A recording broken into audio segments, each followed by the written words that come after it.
I'm Mr. Williams. Thank you for coming. Please. You are? Fred Miller. You must be... Wallace, James Wallace. Great. Please. Have a seat. Now, before we do anything else, allow me to pay you. Please check that both names are spelled correctly. You understand that this is yours simply for coming to the lab. From now on, no matter what happens, the money is yours. I'll have to have you sign a receipt. There you go. Now, psychologists have developed several theories on how humans learn. For example, it might help to reward a person. Sometimes it helps to punish him. We do know that punishment, oh, thank you very much, is a powerful incentive towards learning. For example, when a parent spanks a child. However, in fact, we actually know very little about the effect of punishment on learning because almost no scientific studies have been done of it on human beings. Now, one of you will play the role of learner, who will receive a mild punishment if he answers incorrectly to a series of questions. And that punishment will be administered by a teacher. Now, what kind of punishment are we talking about? Well, first, let's determine which of you will be learner and which will be teacher. If you'll just choose one. Good. Teacher. Guess I'm the learner, huh? Good. This is the machine for generating electric shocks. Go ahead.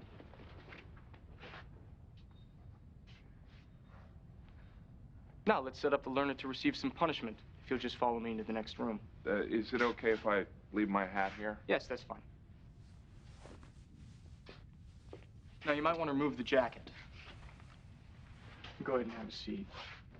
Now, when you push one of these 4 buttons, this box will signal a light in the other room telling the teacher how you're responding to the questions. What kind of questions? Multiple choice, word pairs, a strong arm, black curtain, and so forth.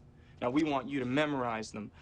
The teacher will first read them as word pairs, strong arm, for example, and then he'll read only the first word, strong, followed by a series of word choices, back, arm, branch, and push. Now, your job is to remember which of those words was originally paired with the first word, strong. Arm? Right. Now, you would indicate that by pushing one of these buttons here. If you had thought it was the first word I had read, back, you would push this first button here. If you thought it was the second word I had read, arm, you would push the second button, so on and so forth for the third and fourth word choices. Now, if you get the answer incorrect, you will receive an electric shock. Would you please roll up your right arm sleeve, please? And would you just help me strap him in to limit any excess movement? How far do you think Make sure it's nice and tight. Now, this is connected to the shock generator in the next room. Electrode paste. And electrode paste to limit any excess burns or blisters. You know, I should say that a couple of years ago in the West Haven VA hospital, they determined that I had a slight heart condition. Nothing serious, but how dangerous are these shocks? Well, although the shocks may be extremely painful, they cause no permanent tissue damage. Oh. Well, we'll be communicating from the next room. The lab coat, I decided to make it gray. White would seem too medical.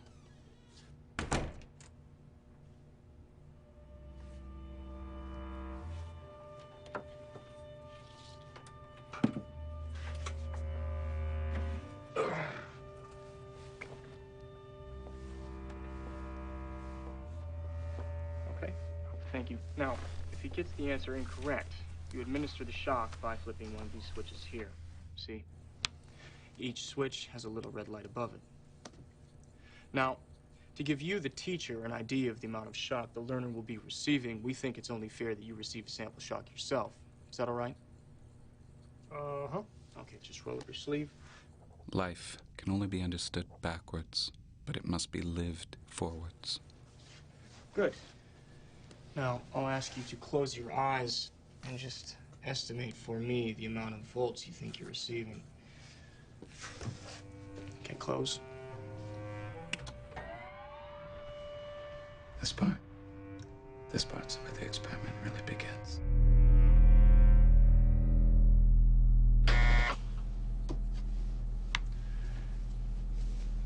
Now, if you'll just use this scale here to tell me the amount of volts you think you received in the sample shock. 195? No, actually, that's incorrect. It was 45 volts. Alrighty.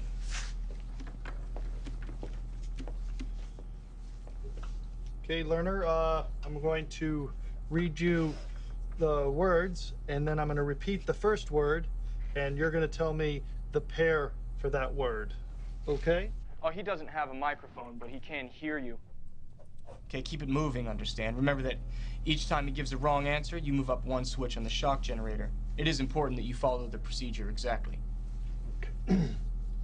Okay, here we go. Blue girl, nice day, fat neck, green ink, rich boy, fast bird, blunt arrow, soft hair, cool cave, gold paint. And the first word, blue, boy, girl, grass, fat. Correct. Soft, rug, He finds his pillow, way into it. hair, With grass. increasing confidence, he finds a rhythm, a groove, That is incorrect. until 90 volts.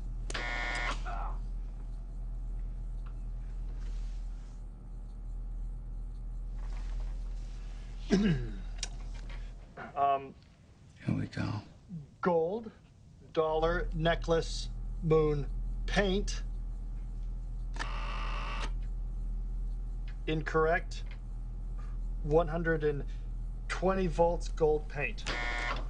Hard, stone, head, bread, work. Incorrect. 135 volts.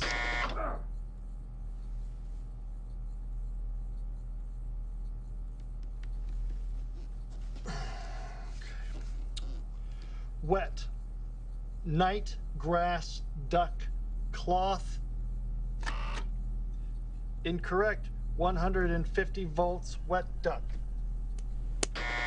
Ow! It really hurt.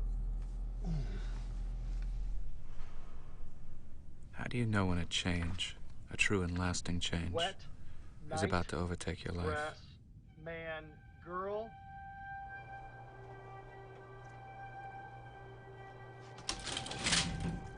Eighth floor, please. Fine.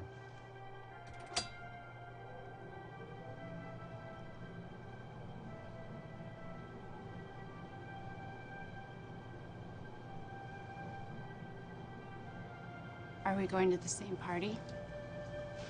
Probably. You know Doris Eisenman? Saul Horowitz invited me. I never heard of him.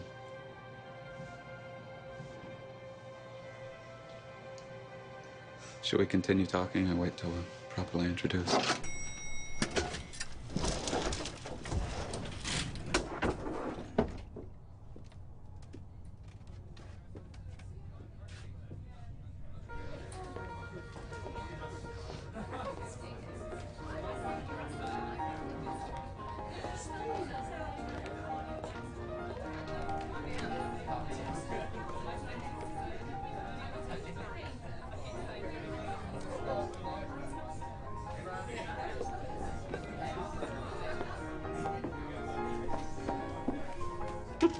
Hey, dancing. Oh, well, I studied here in Paris, but work in an office now. Mm-hmm. What about you? I'm at Yale. Limited dance skills, although I did spend some time in Paris. What are you studying at Yale? I teach, actually, social relations. Did you just give that guy your phone number? So if I wanted your number, I can get it from him? Social relations. What does that mean? It's a combination. Sociology, anthropology, psychology. You know, basically covers everything from the way people talk in elevators to the study of role-playing, conformity, authority. Soft, rug, pillow, hair, grass.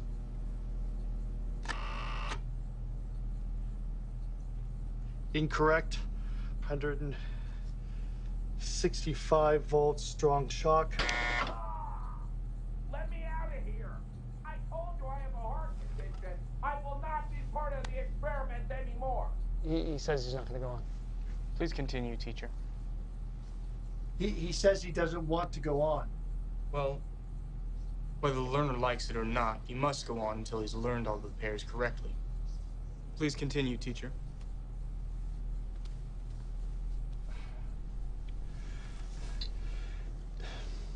Calm down.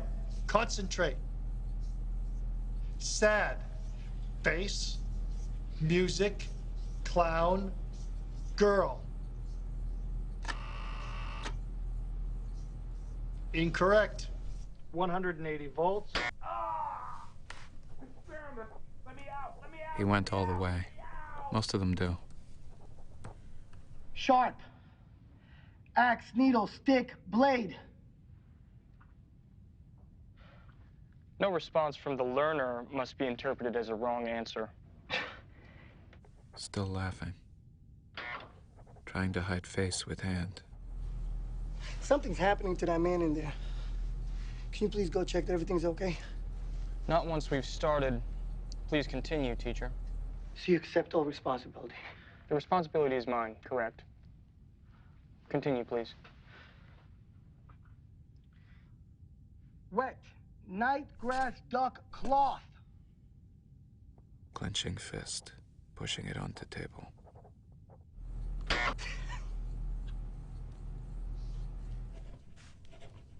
How you holding up, Alan? Dollar necklace. Moon paint. 375 volts. Danger, severe shock. Let me out of here. Let me out. Get me out of here. You can't hold me in here. Get me out.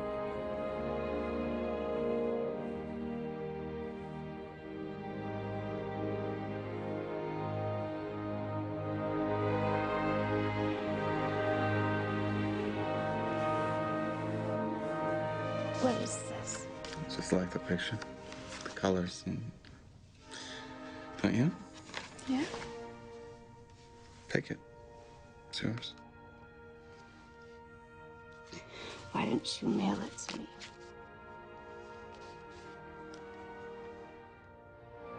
Or we could leave it here and you can move in. That'd be easier, wouldn't it?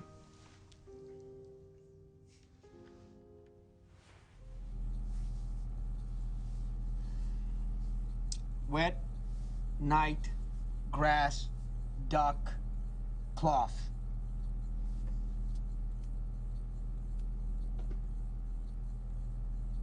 Wet duck.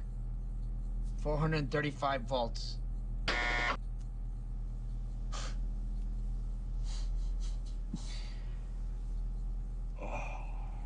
Okay.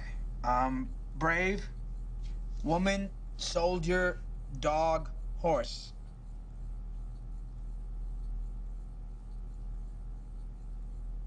Brave woman. 450 volts. Okay. What now? I'm at the end of 450 volts. Continue, please. The last switch again. Yeah, but he could be dead in there. The experiment requires that you continue. Go on, please.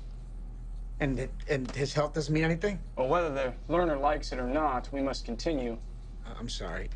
Look, I don't mean to be rude, sir, but I think you should go look in on him. I mean, all you have to do is look in on him. I'll look in through that door. Because I'm not getting any noise. I'm not getting no sound here. We must continue. Go on, please. The next word is white.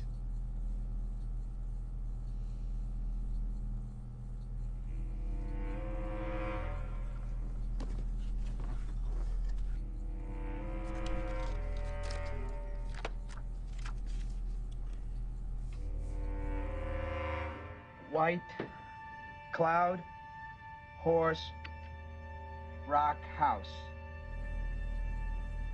White horse. 450 volts again.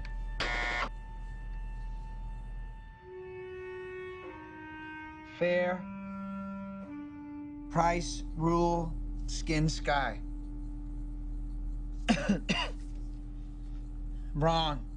450 again. All right. Thank you.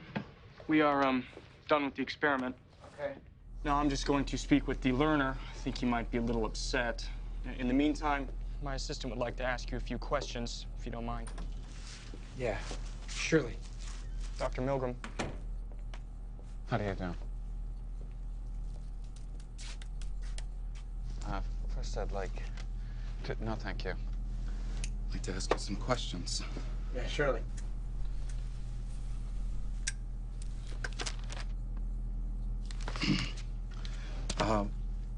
Why did you give him, the man in the other room, the learner, the shocks? Well, as you can see, I wanted to stop because each time he gave him a shock, the guy hollered. Did it sound as if he was in pain? Yeah. Did he say he wanted you to stop the experiment? Yes. Did he have a right to stop the experiment? I don't know. Why didn't you stop at that point when he asked you to stop? Why didn't I stop? Well, because he told me to continue. Why did you listen to that man and not the man in pain?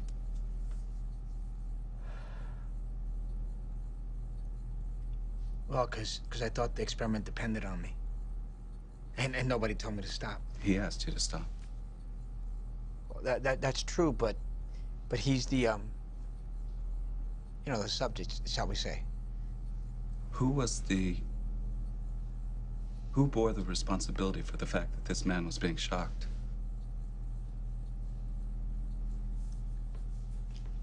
I don't know.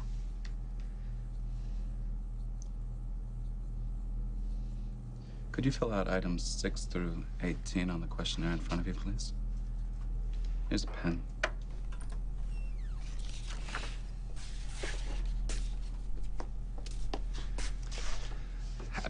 I get a little skittish, nervous. As I explained to Mr. Wallace in the other room, this shock generator is actually used with small animals for laboratory experiments, mice and rats and so forth. The visual designation is actually misleading. This shock generator has actually been adjusted so that the shocks were just slightly stronger than the shock you experienced. Are you all right? Yeah, I'm fine, you know. No hard feelings. I probably would have done the same thing myself. Sure. Each subject has a reconciliation with the learner. We ask the subject to maintain a secrecy so that future recruits aren't tipped off. Down the line, we get more candid. First thing I want to tell you is the man in the other room wasn't being shocked. The only real shock was the one that you felt early on. We're really interested in studying your reaction to having to inflict pain on someone you don't know. The experiment's about obeying orders. The man in the other room works with us as a team. Jim, you can come out now. He wasn't really being shocked. He's perfectly fine. We weren't trying to fool you. We're just interested in studying your reactions. Man, you dog. I was worried sick. I thought I was, You're a good fella. No hard feelings. No hard feelings. But you thought you were really shocking him. When he wasn't making noise anymore, that's when I was worried. I didn't want to go on with it. But you did go on with it. Yeah, but I did not want to. You saw how it was, how I was fighting it. Well, you understand why we had to do it this way. We wanted to get true reactions from people, you see. Well, you'll receive a copy of the report when the project's over. Until then, we ask you not to say anything, so you may end up talking to someone who is a potential participant. How do you feel about having come down here and done this, now that you know?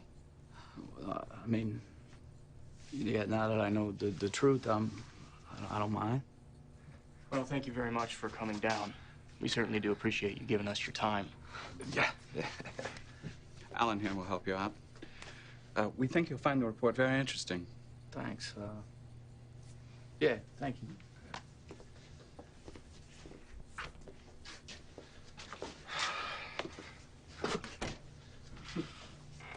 I still get nervous.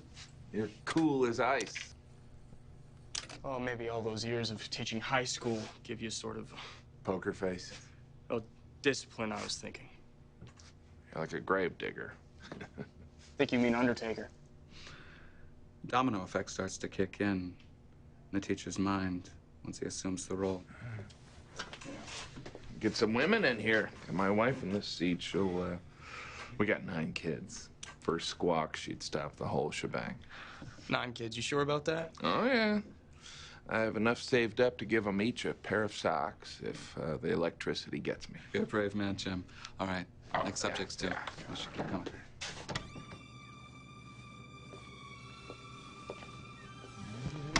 Some enchanted evening, you will meet a stranger. I was born in the Bronx, 1933.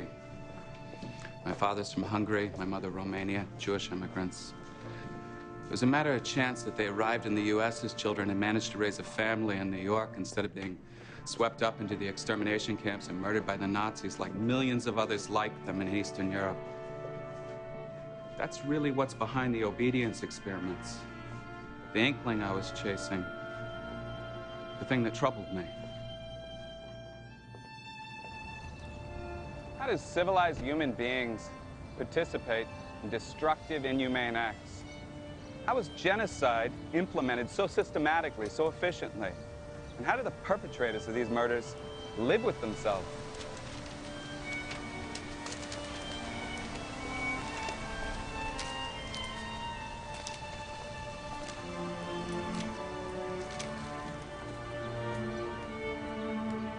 My daughter, Michelle, precocious child, who at this point in the story hasn't yet been born, used to tell the kids at school, my dad's a psychologist, but not the kind who talks to people lying down. He's an experimental psychologist. He does experiments.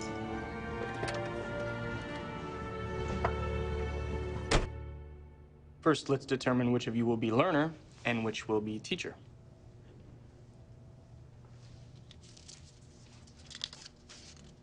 Teacher. So they both say that. No one's caught on. Not a soul. Not the corporate manager, the banker, the plumber, the good humor man. The good humor man was actually vicious. Crude mesomorph of obviously limited intelligence. The script has kind of momentum, carries them along. Men only? Every hour. It's getting to be a blur, really. So you lead them both, both teacher and learner, into the electric chair. Well, we don't call it that, but yes. If you follow me into the next room, please.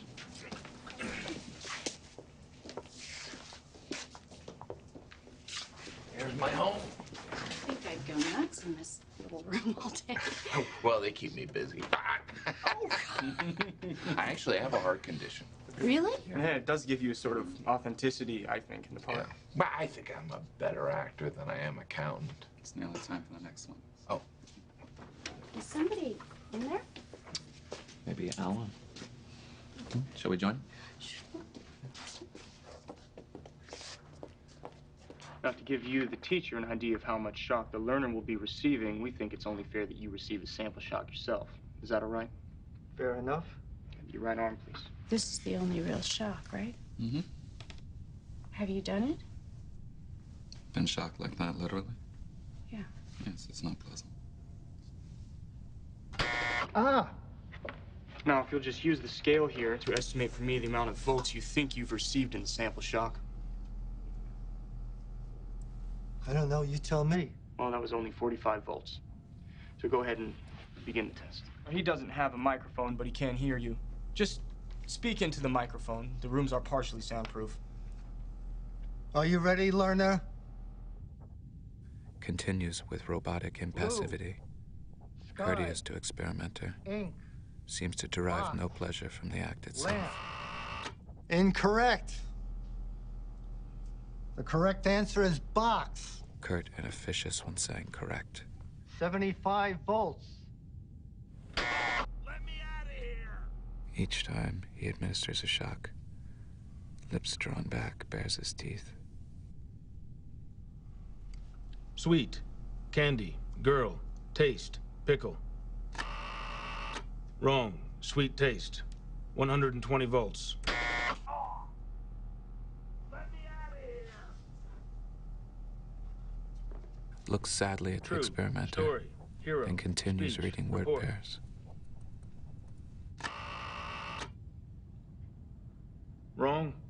True story. 135 volts. Slow, walk. Afterwards, of the Dance, learner, he truck, says music. he agreed to it and therefore must accept responsibility. Wrong. Slow music. 150 volts. Let me out of here! I can't stand the pain! Lamont, he seems to be getting hurt. There is no permanent tissue damage. Yes, but I know what shocks do to you. I'm an electrical engineer. And I have had shocks. You get real shook up by them. Especially if you know the next one is coming. I'm sorry. It's absolutely essential that you do continue. Well, I won't. Not with the man screaming to get out. You have no other choice.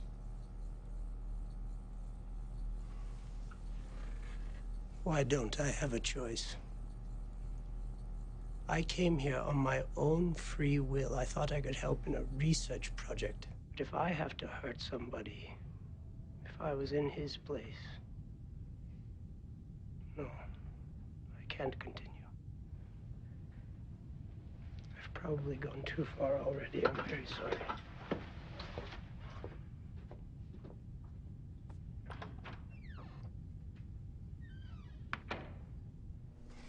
I could have wept. I mean, he looked like he wanted to slug me. Out of gratitude, you do understand, I mean wept, because all day we've been getting nothing but wrong. Zzz. I mean, you do realize I have to sit and listen to you scream all day. Well, so do I. He was, what, Danish? Dutch, actually. Right, but it wasn't his nationality that caused him to stop, was it? It was the fact that he worked with electricity. They all seem to want to impress you for some reason. Mm-hmm. But why? Why do so many, the vast majority, push all the way through to the final switch? Why is the Dutchman's defiance the anomaly instead of the norm? All the psychiatrists and psychologists I consulted were convinced that we'd have trouble finding a single person that would go all the way through to the end. I've been better off consulting the guy from Pepe's Pizza. Oh, you mean Pepe? I think his name is Carmine. Yeah, well, you get my point. The butcher, the baker, the candlestick maker. I'd like to try it. The test shock. Just want to know what it feels like. Sasha. I didn't even think of that, and I've been in there supposedly getting zapped to the maximum.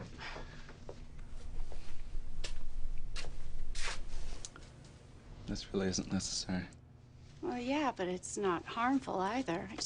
Right? I just want to understand it better.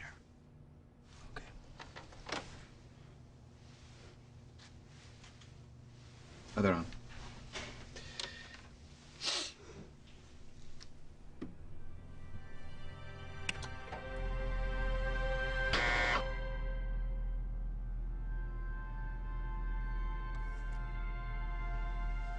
Thank you. You're welcome.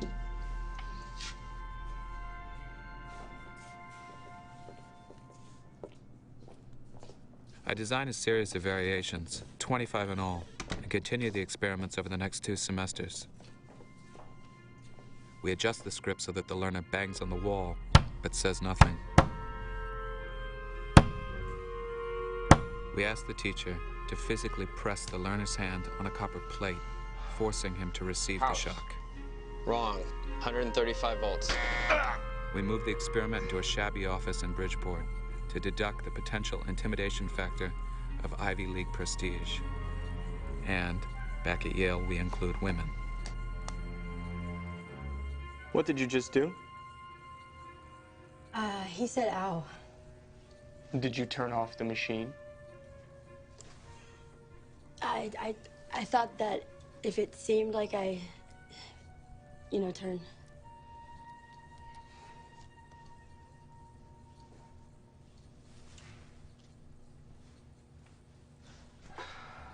Okay. Short. The machine?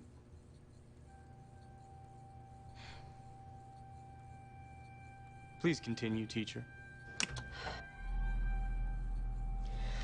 Okay, short sentence, movie, time, skirt.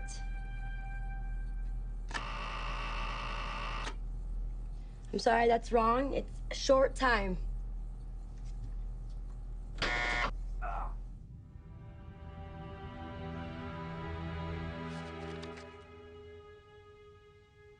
In nearly every case, the essential results are the same. They hesitate, sigh, tremble, and groan, but they advance to the last switch, 450 volts, danger, severe shock, XXX, because they're politely told to. The results are terrifying and depressing.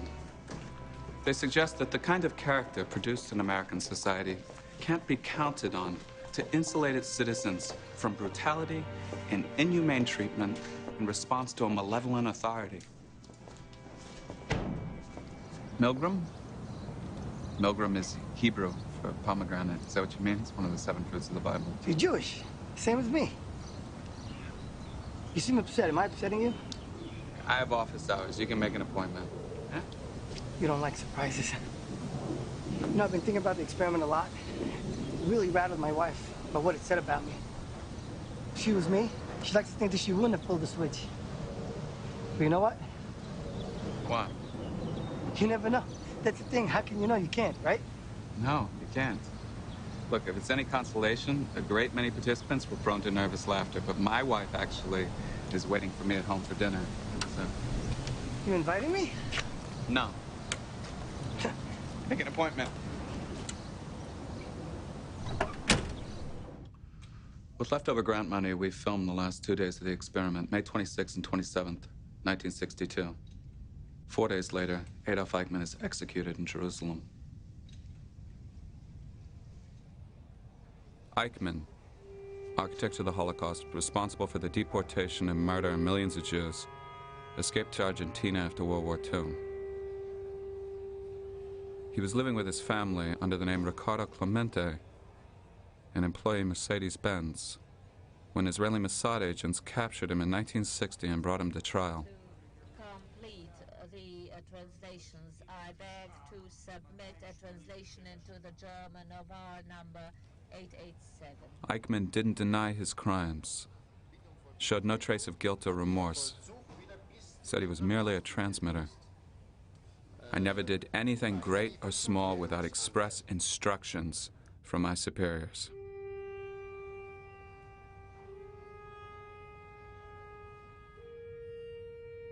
The cradle rocks above an abyss, and common sense tells us that our existence is but a brief crack of light between 2 eternities of darkness.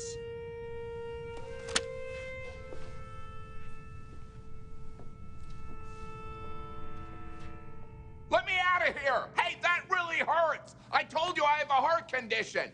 I will not be in the experiment anymore. Ow! Let me out! Let me out of here! Let me out! Let me out of here! I will no longer be here. Hey, Stanley. Nice day to wrap up an obedience experiment. Huh? Yeah.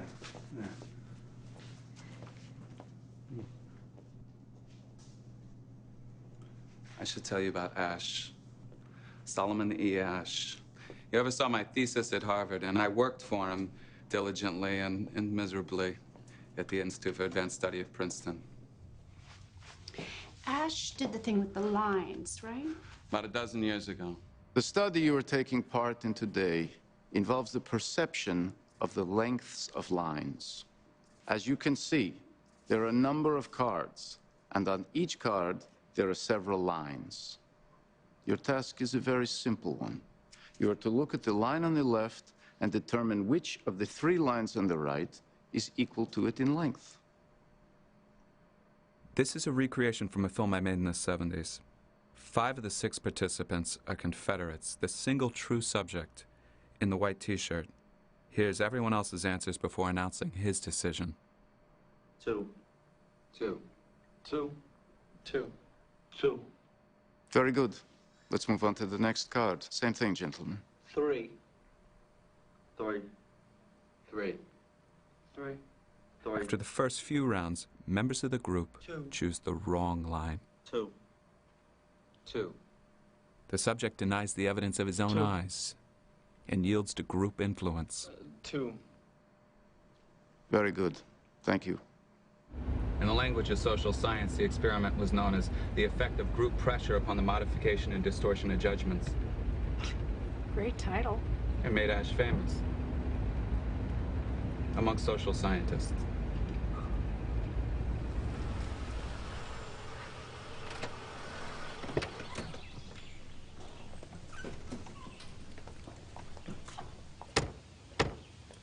It always bothered me that the experiment was about lines. I wanted to do something more humanly significant.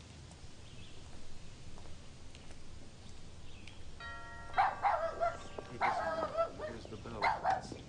Hi. Stanley, So good. it's so Hello. good to see You you. may- Yeah, this How are is you? this is Hi. Sasha. Sasha. My wife, Yes, Sasha. Sasha, Welcome. how are you? So lovely to see you. Come in. Stanley. How are you? Glad you made it to the house. Can I tell you what a miserable time I had working for Ash? Princeton, the bureaucracy, the institutional arrogance. Not permitted to use a scrap of paper without it becoming an issue to be settled behind closed doors. Candy bar in the office, and I was reported via formal letter. I assumed he'd introduce me to the leading intellectuals of the day.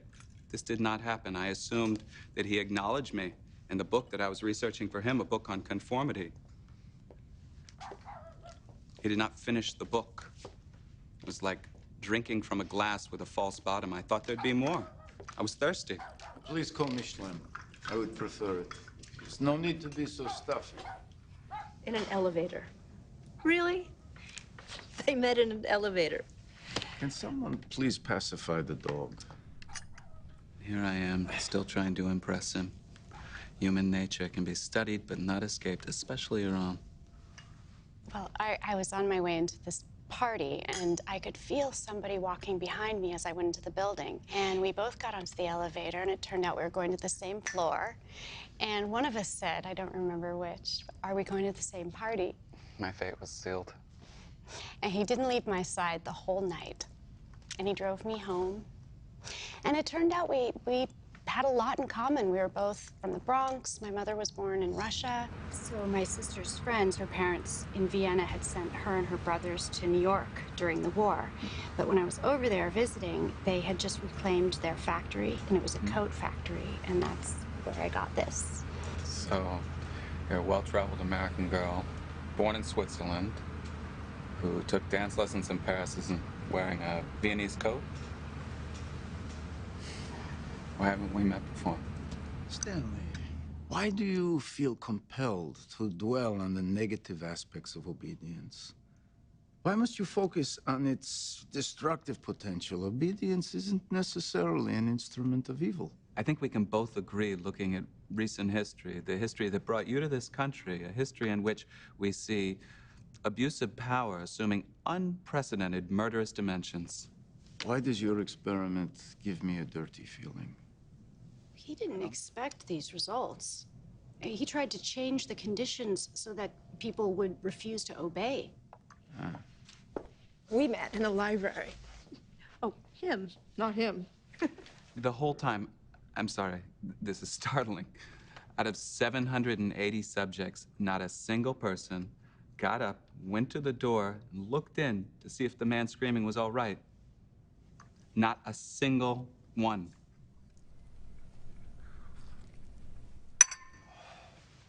Sasha goes back to school, Smith College, for a degree in social work.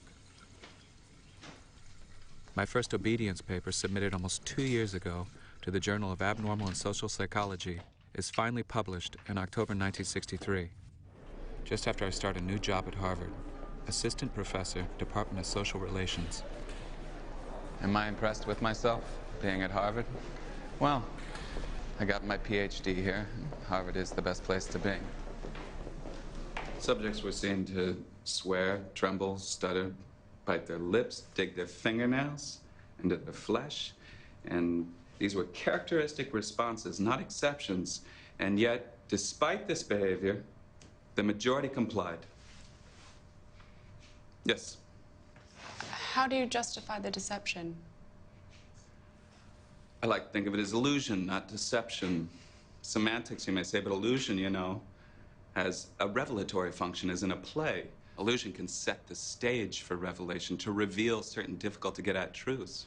But still, when you go to see a play, you pay for a ticket. You know you're seeing a play. These people didn't know it wasn't real. You tricked them. Hello. Today we'll be doing an experiment about blind obedience to malevolent authority.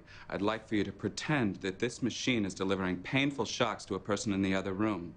How truthful do you think that would be? But if you think of it really, you were delivering shocks to your subjects, psychological shocks, and the anxiety No. methodically for 1 year. If your facts were as solid as your imagination, you'd realize that this is a false analogy. Well, as Kierkegaard says, take away paradox from the thinker and you have a professor. An assistant professor. For the moment, Dr. Milgram and myself are only assistant professors, it's true. The gentleman in the elevator now is a candid star. These folks who are entering, the man with the white shirt, the lady with the trench coat, and subsequently one other member of our staff, will face the rear. And you'll see how this man in the trench coat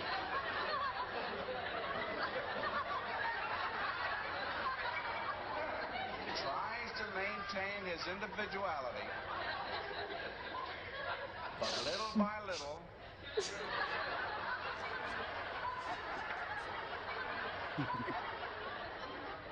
he looks at his watch, but he's really making an excuse for turning just a little bit more to the wall. Actually, it's true. There's an element of illusion in almost all my work. This man has apparently been in groups before.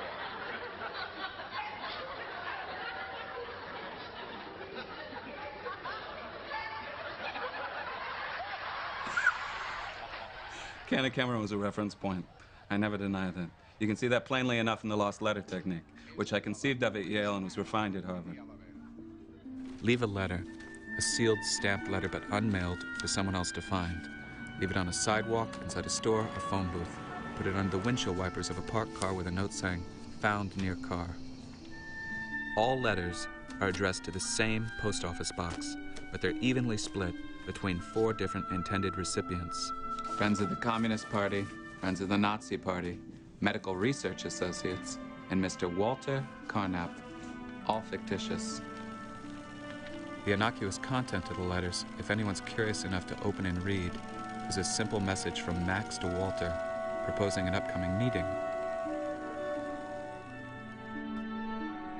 Carnap. It's kind of an odd name. Like the philosopher?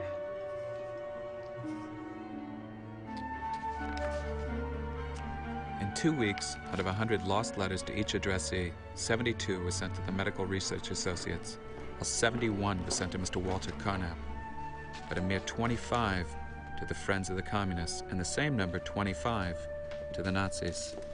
We can deduce from this that the American public has an aversion to Nazis and communists, results that are reasonable and even comforting, though not startling.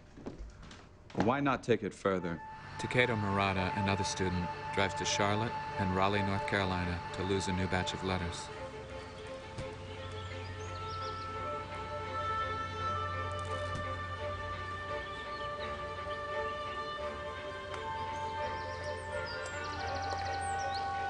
When the letters come back, the percentages once again confirm expected prejudices. Pro-white letters get mailed more often in white neighborhoods. More pro-Negro letters get mailed from black neighborhoods. A variation. I hire a pilot with a Piper Cub to fly low for Worcester, Massachusetts, spilling lost letters. They land in trees, ponds, on rooftops. Not all my ideas are brilliant.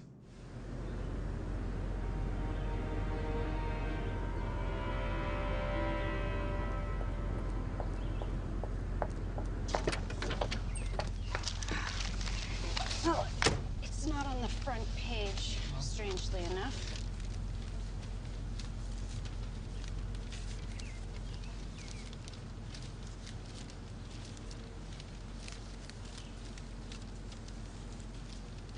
found it, page 10. Okay. Yale experiment shows many distraught over cruelty but did not stop. Odd to see one's name in the paper, but maybe I can get used to it. Subjects have been studied under 24 different experimental conditions. It wasn't 1,000, was it? I talked to him for over half an hour, and I don't see a single direct quote. Dr. Milgram pointed out that from 1933 to 1945, millions of persons were systematically slaughtered on command. Gas chambers were built, death camps were guarded, corpses were produced with the same efficiency as the manufacturer of appliances. Well, there's a quote. Think anyone else reads this paper?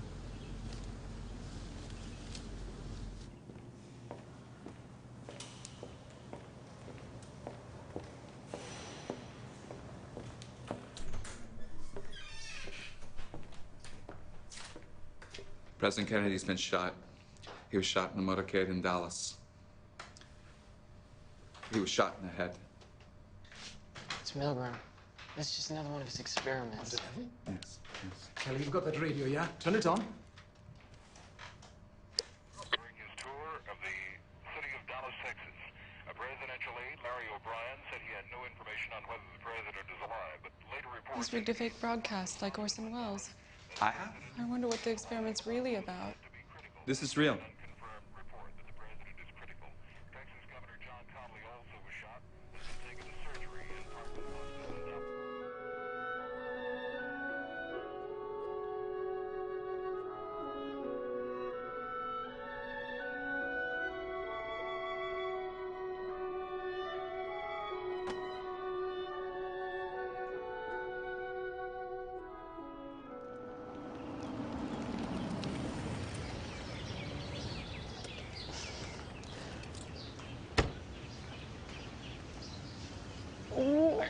I got it cheap from a grad student.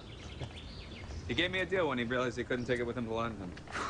It's making a kind of a funny noise. Maybe you can have a look. Stanley, You know the this dean kind of thing, right? lives right across the street. Have a We look at just it. applied for financial aid. Jaguar, right? What's he gonna think?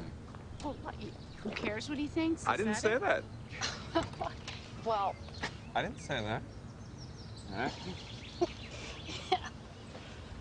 See you soon.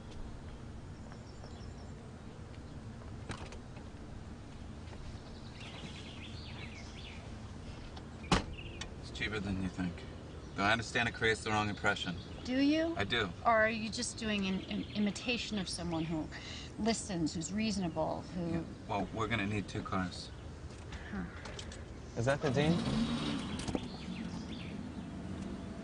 Well, maybe it'll impress the Harvard tenure committee. Who cares what they think? So you returned the car? I did. Sensible. I don't know a single tenured professor who drives a Jaguar. I didn't like the color. Well, if you get turned down, it won't be because of an automobile. But it's got to sting, yeah? The attacks, the criticisms, the violent reactions. That woman was going through a divorce, it turns out. I didn't take it personally. I'm going through a divorce. I don't spit at people. I'm sorry to hear that. Thank you.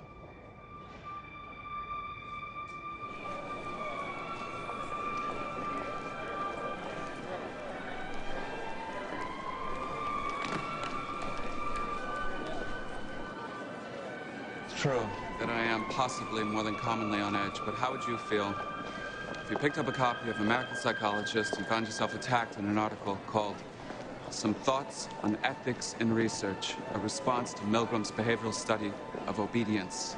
Psychiatrists, many of you in this room, predicted that only 1 person in 1,000 would deliver the shocks across the board, an estimate that was off by a factor of 500.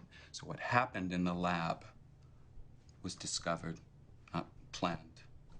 But you expected, you knew you were going to worry some people. Stress, in fact, was a part of it. Well, every extreme stress. Every experiment is a situation where the end is unknown, indeterminate, something that might fail. The indeterminacy is part of the excitement. Ethics, the undertow of ethics. I wanted to ask a question, a series of questions about the psychological function of obedience, the conditions that shape it, the defense mechanisms it entails, the emotional forces that keep a person obeying. As someone with pretensions as a moral educator, let me suggest that science must enhance our moral personhood, not diminish it. You force people to torture other people? No. To see if they were... No. That is alien to my view. No one was forced, right? The experimenter told the subject to perform an action. What happened between the command and the outcome is the individual with a conscience and a will who can either obey or disobey. I don't see how you can seriously equate victimization in a laboratory con with a willful participation in mass murder. Victimization. Look,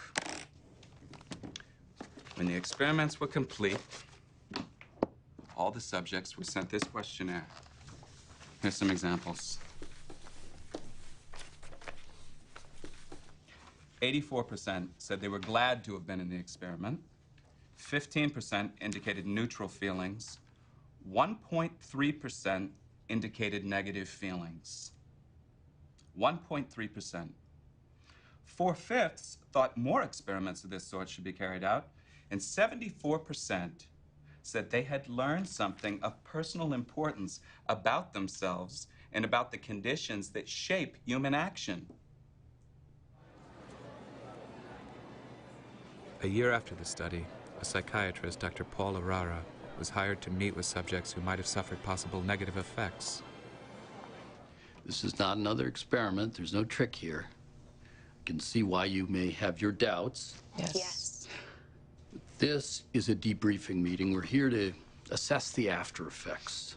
So tell us how you feel. I'd like to know what the point is of it. To learn something about human nature. That was the aim. Professor Milgram?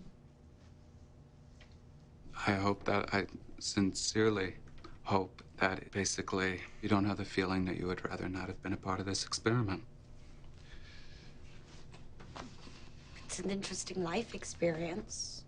I don't like hurting anyone, and I can't understand myself going all the way. It left me feeling guilty. Mm-hmm. Are we supposed to have coffee? Yeah. At this meeting? I told my husband. I know I wasn't supposed to, but I did do everything I'm told. He said he wouldn't have done the shocks. He would have refused. I wanted to cry, but I started to laugh. I think I did both. Yeah, well, I was quite frightened, and I was quivering, and it's... I actually tried to memorize the word pairs myself so that if they switched it around, I wouldn't have to get those shocks. There's a tendency to think that everything a person does is due to the feelings or ideas within the person. You haven't had your coffee. You want coffee? Yes. Cream, sugar? I'll take 2 sugars. Both, please. Yes, thank you. But sometimes a person's actions depend equally on the situation you find yourself in. And in this case, the power of the situation overwhelmed your personal power.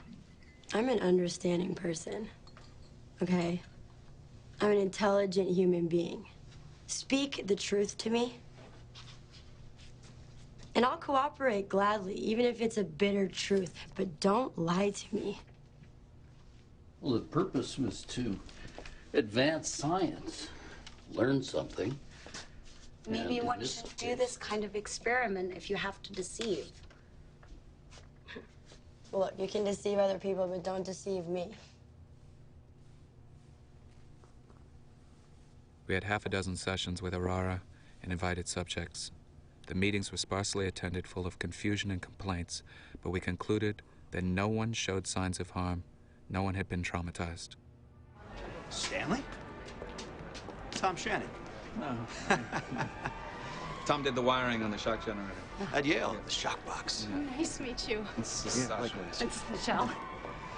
Hey, I hated hearing about Jim McDonough. Dead at 49. I thought that his heart was no joke. Yeah, I know. Sat down to a bowl of oatmeal. Got a heart attack. He had 9 kids. Oh, sad. Although, maybe you shouldn't unload such a large brood into the world, huh? No offense. She's taking us to Paris. First stamp on her passport. So Sasha thinks I need a vacation. Yeah, I heard they roughed you up pretty good about those results, huh? Why is that for tenure? Give me a feisty bit of work on it. You gotta finish your book now, huh? Publish or perish, right? Actually, I got sidetracked. Working on the small world problem. For the small world problem, we asked people in Kansas and Omaha to mail a packet to a person in Sharon, Massachusetts. The instructions are simple. There's a target person, in this case, a stockbroker named Jacobs in Sharon, Mass. Assuming they don't know this person, people are asked to mail the folder to someone who might know him. They can send it to a friend, relative, or acquaintance, but they have to send it, and this is key, to a person they know on a first-name basis. There's a roster to fill out and a batch of postcards to mail back to Harvard to track the process. Will it work? We don't know. A woman in Omaha sends the folder to a high school friend, a bank clerk in Council Bluffs, Iowa. She sends it to a man in Belmont, Massachusetts, a publisher, who sends it to a tanner in Sharon. The tanner sends it to his brother-in-law, a sheet metal worker, also in Sharon, who sends it to a dentist, who sends it to a printer, who sends it to Mr. Jacobs. 7 links in a chain. The average chain, in fact, involves 5.5 links. That is, we determine that less than 6 degrees of separation exist between you and several million strangers who you may or may not encounter in your lifetime. When we understand the structure of this communication net, we stand to grasp a good deal more about the fabric of society. Maybe it's not necessarily justified, this common human complaint, the feeling that we're all cut off, alienated, and alone. I don't need to go into detail, do I? The things I remember when I was 16 in Bucharest. The killings, torture, terror. Why are you bringing this up now? It's relevant. The man was just turned down for tenure at Harvard. You wish to give the tragedy some perspective. It's not just that. Because, bear with me, they took people to the slaughterhouse and strung them on meat hooks, still alive. Cut open their bellies like cattle. A 5-year-old boy. And they watched the entrails spill out, the blood drain, and they wrote notes, and they pinned the papers to the bodies. Kosher.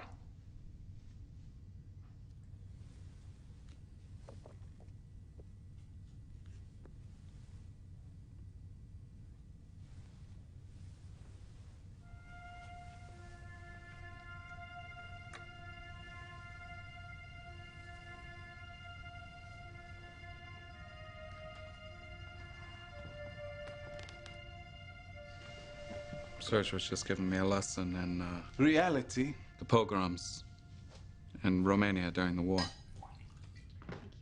The Iron Guard. They lit people on fire, threw them off buildings. This is my charming way of saying your husband's work is very important and timely. Because the techniques change, the victims change, but it's still a question. How do these things happen? How are they institutionalized? The Algerian War, the tortures. Do you know about this in the States? Of course. You should do the obedience experiments in Europe, Stanley. France, Germany. Recreate them. Will it be different? I don't think so. Who would fund them? The experiments are unethical, remember? No tenure, no funding. And the IRBs? The IRBs, yes? Basically, you cannot do these experiments without submitting something to the Internal Review Board. He'll finish his book, and then Stanley wants to move on from the obedience experiments, and why not? Well, You look under a rock, ugly things crawl out, and we have to face them. Your other experiments, the letters, the maps, clever, hopeful, but you have to get back to the obedience experiments. I do. I have to. Yes, Stanley. You have no choice.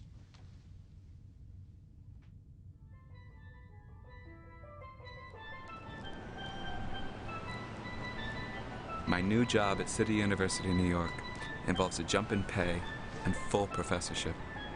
Head of the Department of Social Psychology. The City of New York is a major laboratory to be utilized in the research and training of graduate students in social psychology. That's from the CUNY brochure. I wrote it. Sasha finds an apartment for us in Riverdale with a great view of the Hudson. Mark was born in 1967. He hardly remembers Cambridge. Even, or especially when nothing decisive is happening, time refuses to stand still. I walk to the station every morning, take the train into the city. I enjoy the routine.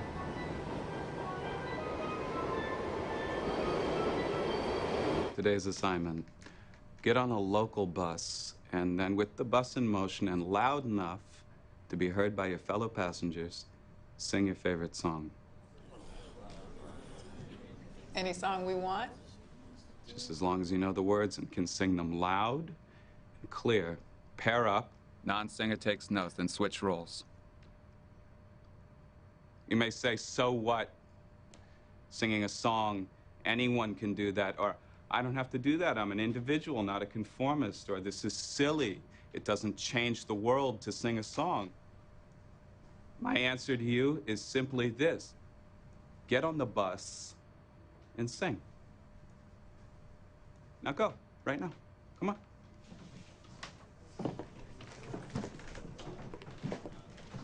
No humming.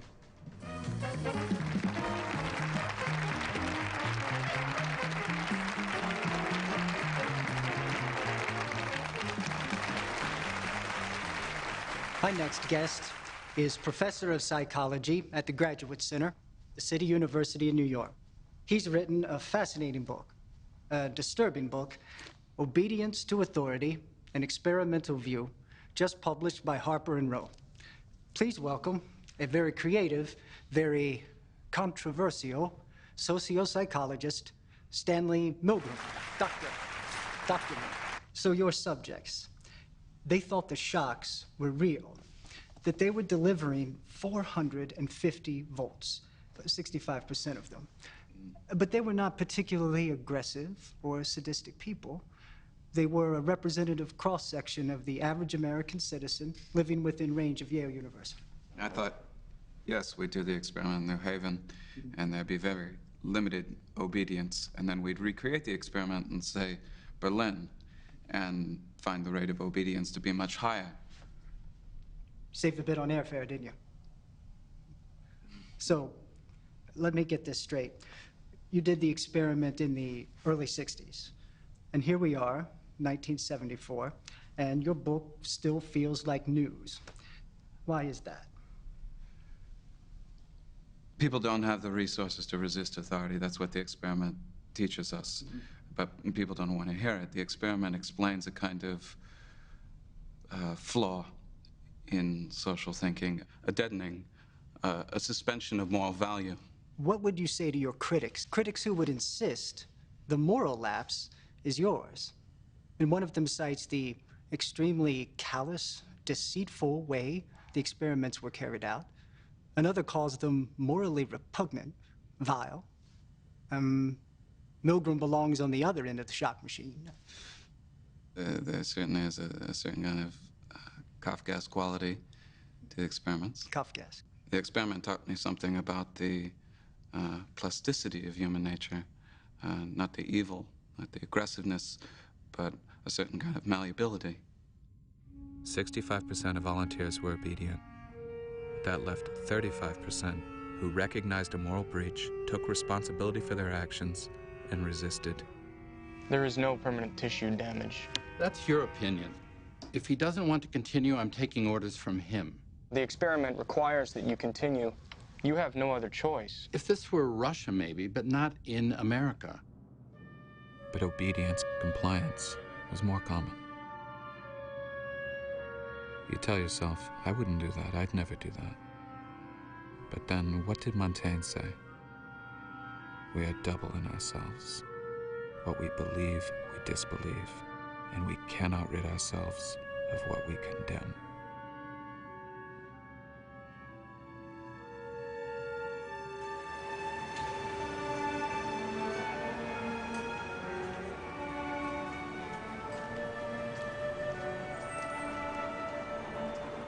Another one of my experiments. Hank, a CUNY grad student, is the designated crowd crystal, staring up at a fixed point in space, looking up at a non-existent something. As you multiply the Confederates, the people who stare up, because we've recruited them to stare up, the number of people who actually stop and look increases exponentially. Meanwhile, obedience to authority gets translated into 8 languages and nominated for a National Book Award. October 24th, 1974, 4:25 p.m. Sheila Jarcho, J-A-R-C-H-O, working on the Mental Maps project, comes in and tells me errors were made in the neighborhood map, already duplicated in some 500 copies. Her facial expression captures the attitude that she's shown all along in her capacity as research assistant. My eyes really that close together? On the whole, both men and women are highly critical when studying photographs of themselves.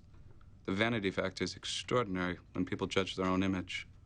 Do you ever worry that everything's sort of an anticlimax since the obedience experiments and that your work, really everything you're doing is just a flash in the pan? The truth is, you're invested in the idea of authority and you love lording it over all of us. Me and the other students and even your wife. Me? Oh, fuck yeah. I work here because I get paid for it, and I actually think it's kind of fun. Sheila, what's wrong with you? Just keep doing what he tells you to do. I don't get along with all my students. A flash in the pan? How many people can manage even that flash? I've done some psych experiments, but in my mind, I'm still about to write my great Broadway musical. 4:27 p.m. Paul Hollander, looking tan and fit, pays a visit from Massachusetts. Tan and fit and miserable. I am so sorry, Paul. Well, another marriage down the drain. Should have seen it coming. Oh, it's just terrible. It's rotten. But you look good. The rest of it is she's erected a Berlin Wall between me and my daughter. Hmm. Nice place you've got here. It isn't Harvard, but thank you. Harvard would never have given you an office half as grand as this. Or found you as bewitching a secretary. Well, let's go where the work is. So, aren't you going to take my picture then? I'm considering it.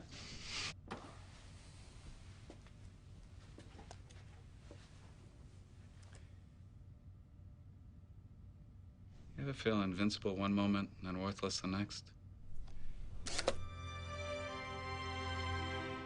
Yes, and no.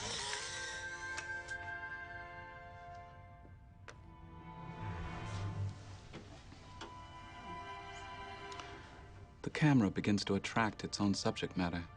It's no longer a passive recorder. But actively attracts the people it records.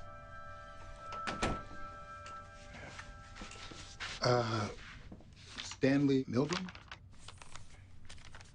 How did I get to be so old? What is that Kierkegaard quote? Life can always only be understood backward.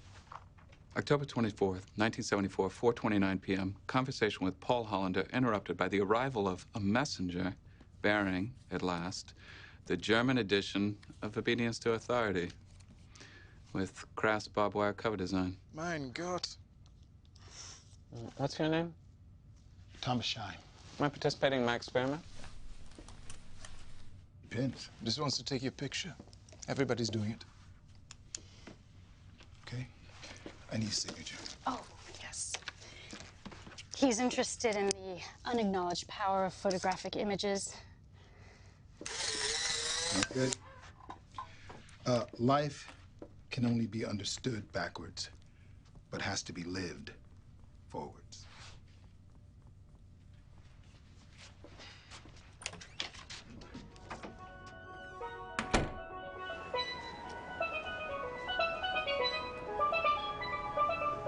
Around this time, I was also working on The Familiar Stranger. We take photographs of commuters on a train platform.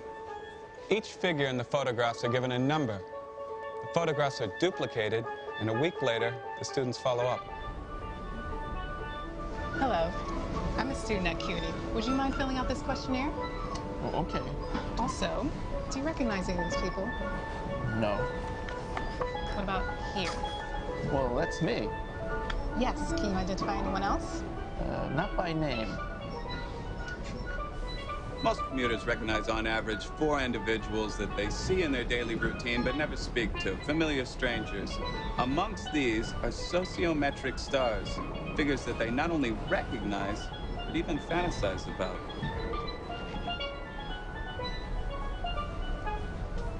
They wonder what kind of lives these strangers lead, what their jobs are like, and if they ran into each other in another place, or if some emergency jolted them out of this routine, they might start to speak, to actually know one another.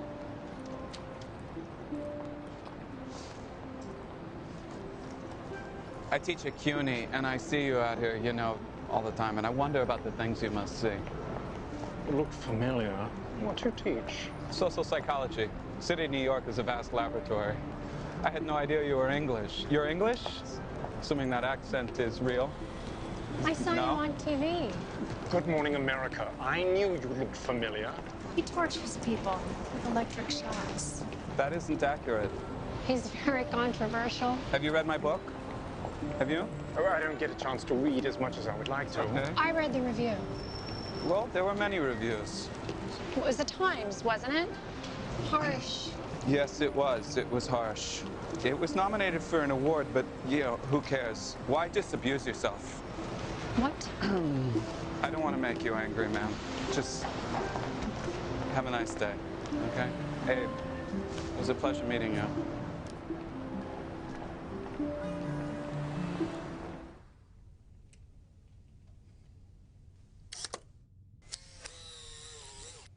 I was bowled over when I first read about it, and you in the Times.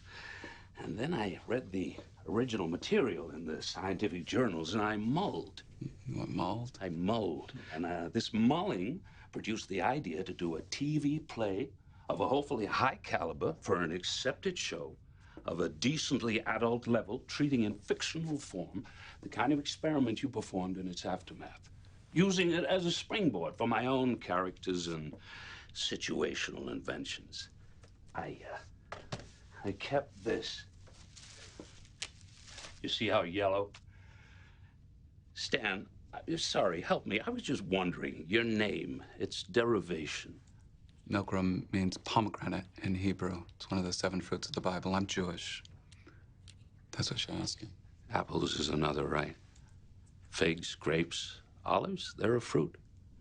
Anyhow, when you point out the parallels, the connections, Hannah Arendt, the banality of evil, the My Lai massacre, all that, I see where you're coming from. I'm here because a serious situation is pending with regard to the drama I propose. Playhouse 90, the Columbia Broadcasting System, CBS.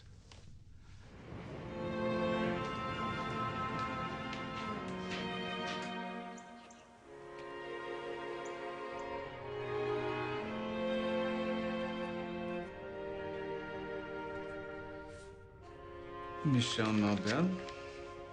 Ça va? Hi. I was just gonna get some ice cream.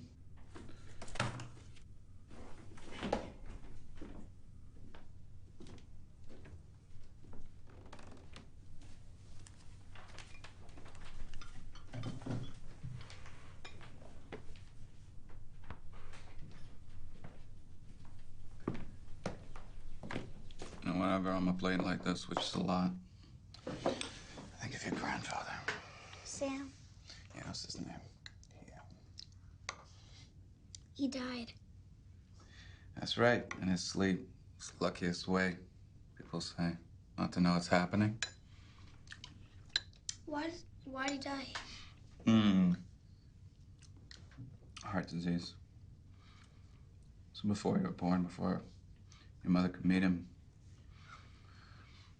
he was a baker, especially with cakes. He worked late. I got it from him. Maybe you'll get it from me.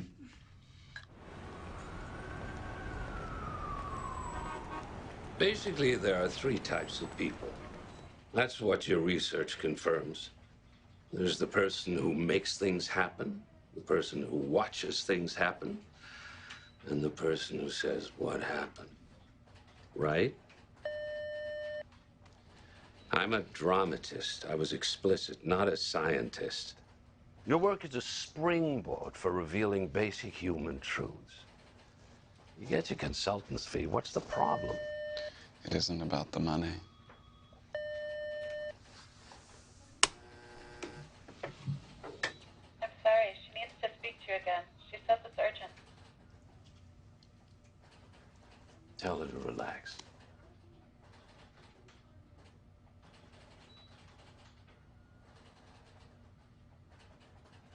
Excuse me.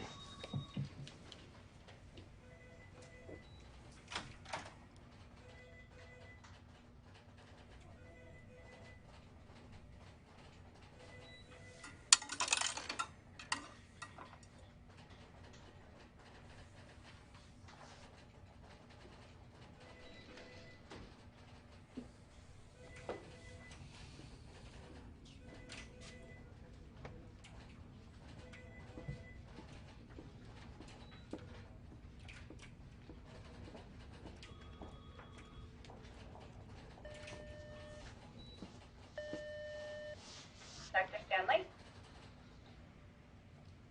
Yes? Mr. Bellick won't be back in his office this afternoon. Excuse me? He can't talk to you today anymore. He says you can visit the set. Okay.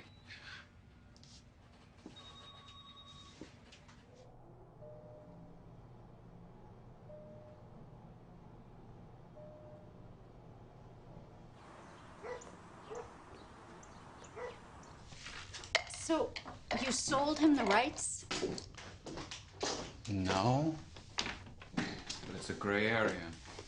But it's your book, it's your work, it's your experiments. No, So but either you did it, or you sold it, or you didn't, right? In the opinion of Harper's legal department, we don't have a supportable claim, not on the basis of copyright infringement, because the show is fiction. Are we finished with this? They gave me a consulting fee. Is that enough? Your father's turning into a fictional character. Why? Yes, why? And why do they have to make you a goy? It's not about me. I'm just a springboard. Why? I don't know. Oh, I see. So, you had no choice. Because I could just give the money back, but they just make the show anyway. Why don't I give the money back? I'll give the money back. That's a good idea. You know what? You don't have to be so snippy.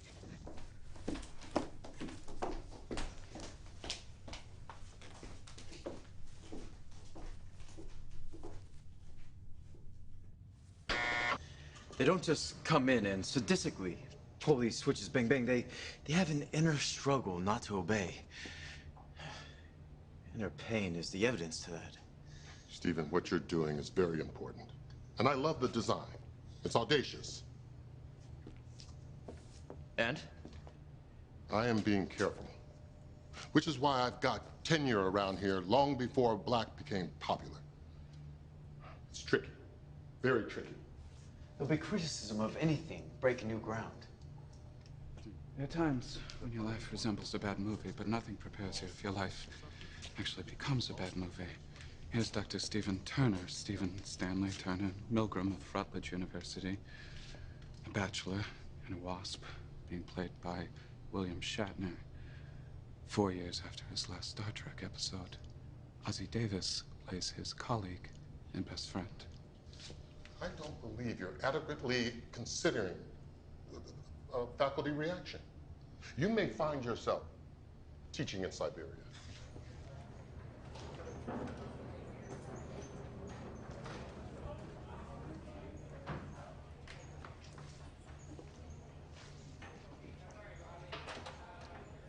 This has to be somewhat weird for you. Well, I've made some films myself, actually, documentaries.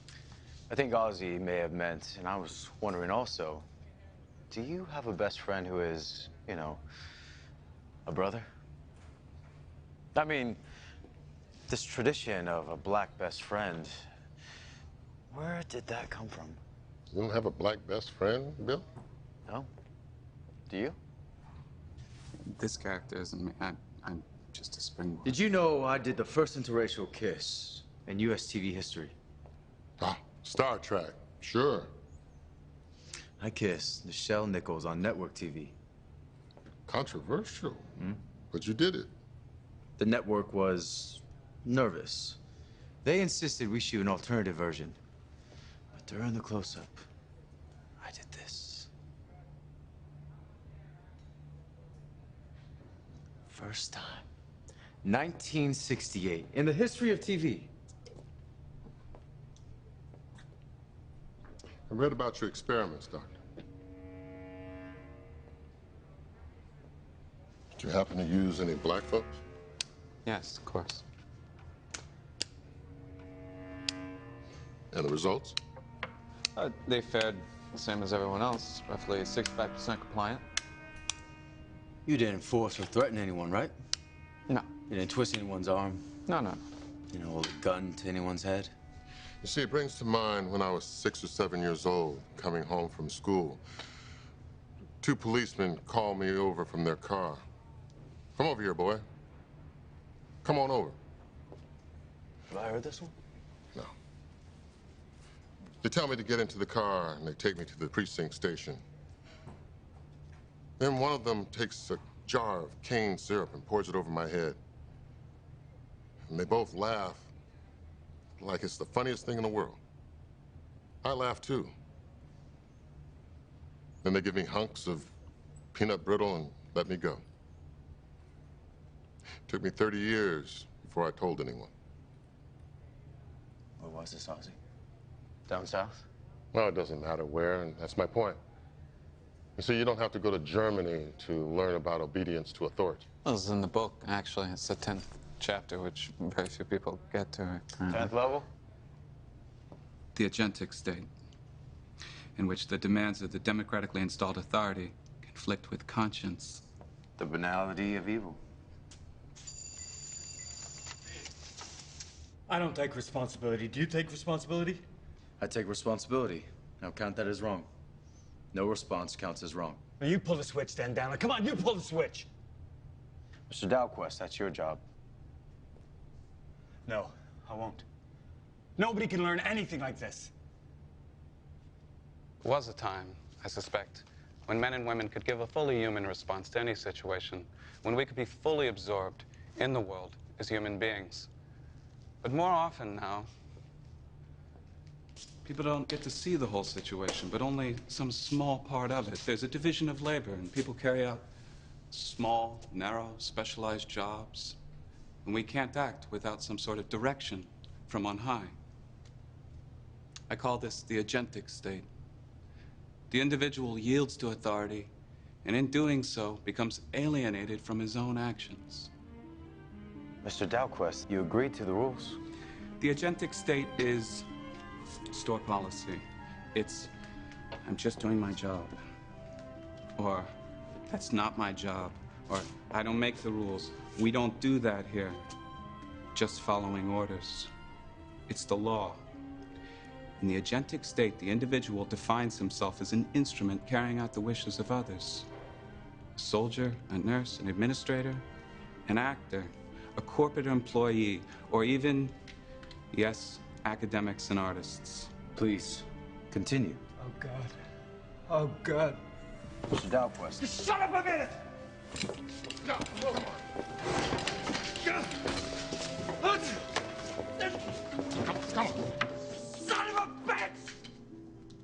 person has a choice. He or she chooses to become agentic. But once you assume the role, it's almost impossible to go back. Wrong. 195 volts. Dance.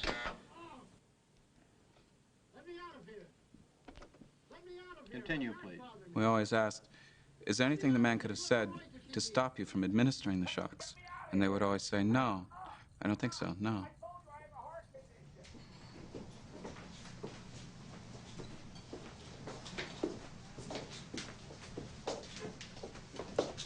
Hey, Michelle, let's sit up here.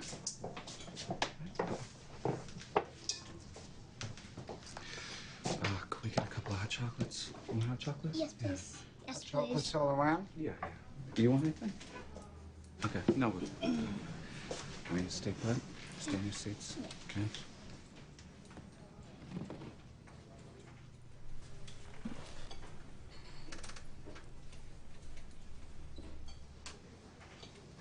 I'm sorry. I could say it 1,000 times, mean it every time. Mark, turn around in your seat.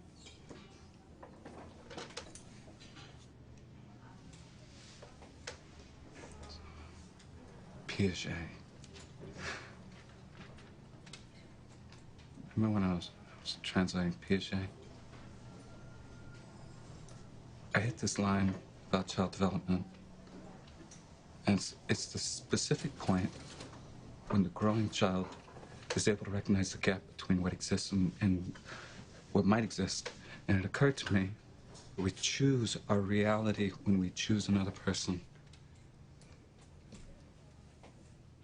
What does that mean? Marriage is not a fantasy. No. Right. But it is a choice. You have to know that I choose you. Every day, I choose you.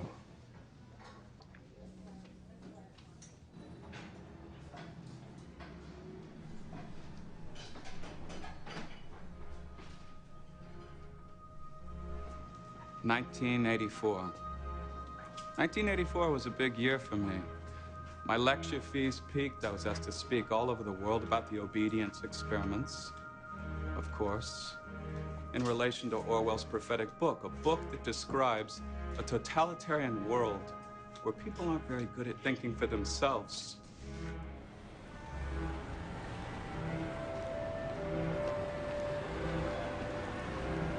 Who can explain it? Who can tell you why? Fools give you reasons, wise men never try. 1984 was also the year that I died.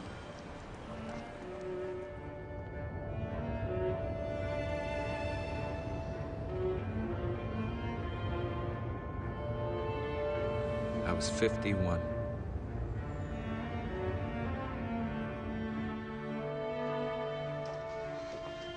Excuse me. We need to see a doctor immediately. I'm Stanley Milgram. This is my ID. I believe I'm having my 5th heart attack.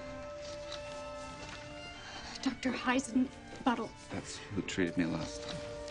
You need to fill this out. The agentic personality.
No one can truly know what they might or might not do when presented with the demands of a particular situation. In 2008, a professor at Santa Clara University replicated the obedience experiments and got roughly the same results. Over 60% of volunteers delivered the full shocks. In 2010, the experiments were duplicated on a French reality TV show, Le Jeu de Mort, the Game of Death. Participants were egged on by a live studio audience. Over 80% went all the way.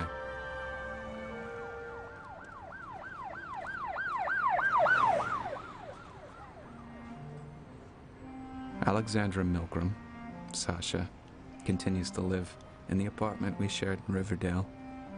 Our children live with their children near Boston and Toronto. Sasha never remarried.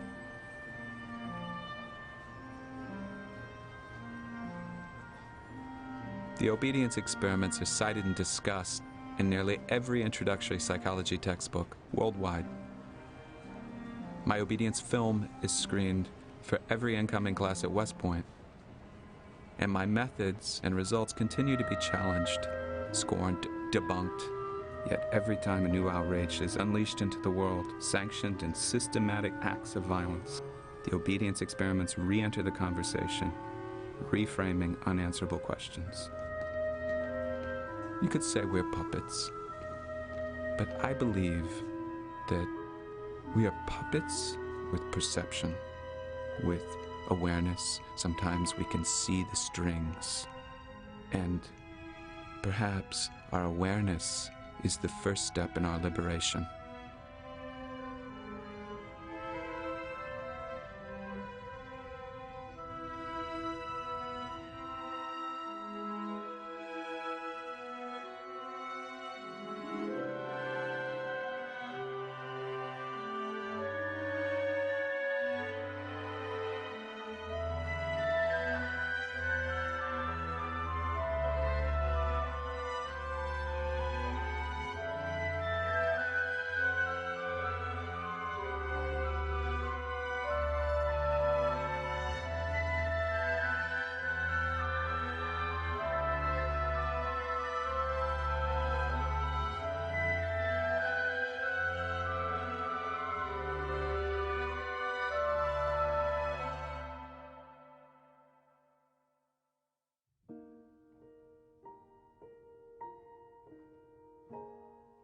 Some enchanted evening, you may see a stranger. You may see a stranger across a crowded room, and somehow you'll know even then that somewhere you'll see him again and again. Some enchanted evening, someone may be laughing. You may hear him laughing across a crowded room, and night after night, as strange as it seems, the sound of his laughter will sing in your dreams.